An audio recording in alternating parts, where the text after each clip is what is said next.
Huwag kailanman dilaan ang ilalim ng isang barko dahil sa maaaring itong magdulot ng pagkalason. Pansinin ang pulang pintura sa ilalim ng barko. Maraming ilalim ng barko ang pininturahan ng pula. Bakit ganoon? Noong unang panahon, ang mga barko ay gawa sa kahoy na madaling nabubulok kapag nalubog sa tubig dagat.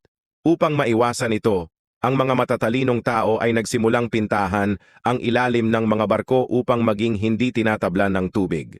Gayunpaman, isang bagong problema ang lumitaw.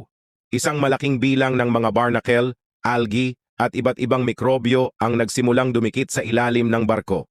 Ito ay hindi lamang nagdulot ng kaagnasan at pinsala sa katawan ng barko, kundi nagpasigla rin ito sa pagbigat ng barko na nagresulta sa hindi pantay na ibabaw at nagpalala sa paglaban habang naglalayag, na nagdulot ng mas mataas na pagkonsumo ng gasolina.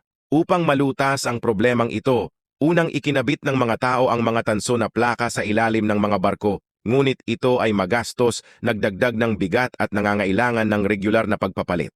Pagkatapos, may isang tao na nakabuo ng bagong uri ng pulang pintura. Ang pangunahing sangkap ng pinturang ito ay tanso oksido, isang nakalalasong substansya na maliwanag na pula, mura, at epektibo sa pagpatay ng mga nakadikit na organismo sa dagat. Bagamat ang mga barko ay lumipat mula sa mga estruktura ng kahoy patungo sa bakal, ang tradisyon ng mga pulang pinturang katawan ay nanatili.